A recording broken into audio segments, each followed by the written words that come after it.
வந்து நன்றி உள்ள ஜீவன். மருத்துவமனைக்கு போனால் 30 ஊசி போடணும், 40 ஊசி போடணும்னு கொடுக்குது.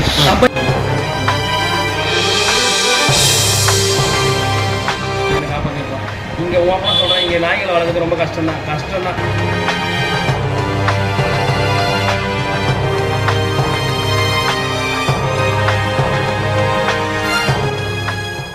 இப்போ சமீபத்தில் நாய்கள் பிரச்சனை போயிட்டுருக்கு, அதை பற்றி நீங்கள் என்ன நினைக்கிறீங்க?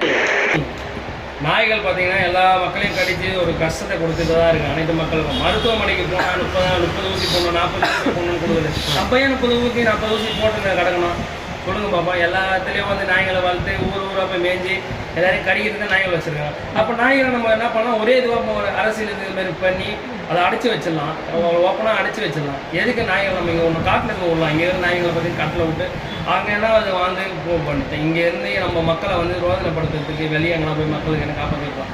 இங்கே ஓப்பனாக சொல்கிறேன், இங்கே நாய்களை வளர்க்குறது ரொம்ப கஷ்டம்தான். இது எப்படி சொல்கிறது, இதுக்குன்னே காஸ்ட்லியாக நாய்க்குட்டிலாம் இருக்குது. நாய்க்குட்டி காஸ்ட்லியாக நாய்க்குட்டி கூட பார்த்தீங்கன்னா வீட்டில் வச்சுருப்பாங்க, அதுக்குன்னே ஒரு ஃபுட்டு வச்சுருப்பாங்க, அதுக்குன்னே ஒரு ஊசி போடுறாங்க. அந்த மாதிரி நாய்ங்க வளர்க்குறதுக்கு தப்பு கிடையாது. ஆனால் இந்த வெறி நாய்கள்லாம் வளர்த்து ரோட்டில் நம்ம போகிற மக்களை கடித்து நம்மளை ஒரு கஷ்டப்படுத்து. அப்போ நீங்கள் நாய்களுக்கு எதிரானவரா? நான் நாய்க்கு எதிரானவர்னு சொல்ல முடியாது, ஆனால் நாய்கள் வேண்டாம். நாய்கள் இருந்தால் நம்மளுக்கு மக்களுக்கு கஷ்டம்தான். கஷ்டத்தை கொடுக்குற ஒரு விஷயத்த வந்து மக்களுக்காக ஒரு எப்படி சொல்கிறது, எதை வந்தான்னா சொல்லலாம்.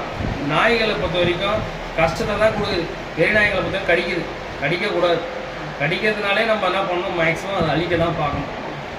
அதை வந்து நம்ம கோர்ட்டில் தெரிவித்து அதுக்குன்னே ஒரு முன்னேற்றம் எடுக்கிறாங்க. அது பார்ப்போம் என்ன பண்ணுறாங்கன்றதை பார்த்துட்டு தான் நம்ம சொல்ல முடியும். நாய்கள் கடித்தா என்னென்னலாம் ஸ்டெப்ஸ் எடுக்கணும் ட்ரீட்மெண்ட்டுக்கு, அதை பற்றி மக்களுக்கு சொல்லுங்கள். நாய்கள் கடித்தா எல்லா ஸ்டெப்பும் தான் இருக்குது. 30 ஊசி போடணும், துப்பு சுற்றின்னுவாங்க. டெய்லியும் வாரம் ஊசி போடணும், டெய்லியும் மாத்திரை போடணும், கவுச்சி சாப்பிடக்கூடாது.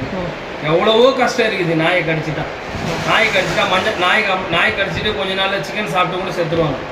எதுக்குன்னா மஞ்சள் காமாலை வந்துன்னு சொல்லுவாங்க. அந்த மாதிரி சூழ்நிலைக்கு நம்ம எதுவுமே ஏட் பண்ணக்கூடாது. அந்த மாதிரி இடத்துல நம்ம எதுவுமே ஒரு பாதிப்பை எடுத்து காட்டக்கூடாது. நம்ம அந்த அளவுக்கு நம்ம இருக்கக்கூடாது. நாய்கள் அழிக்கணும்னு அழிச்சிட்டு நம்ம ஏதோ ஒரு மக்களுக்கு எந்த ஒரு பிரச்சனையும் இல்லாமல் ஒரு மக்கள் சுகாதார நிலையமாக ஒரு மாட்டிடுங்க. அவ்வளோதான். எனக்கு தெரிஞ்ச வரைக்கும் அவ்வளோதான். எனக்கு வந்து நாய்கள் இருக்கிறது வந்து பெனிஃபிட்டாக இல்லை. எவ்வளோ நம்ம அழிக்கிறோமோ அவ்வளோ நம்மளுக்கு நல்லது. மக்களுக்காக ஒரு சின்ன ஒரு அபிப்பிராயமாக சொன்னேன். எதனா தவறாக பேசியிருந்தா என்ன மன்னிச்சுங்க. நல்லதுக்காக பேசியிருந்தான்னு வச்சிங்கன்னா எனக்கு லைக் பண்ணிட்டு ஒரு கமெண்ட் பண்ணிட்டு ஒரு சேனலை சப்ஸ்கிரைப் பண்ணிட்டு போங்க. ரொம்ப தேங்க்யூ.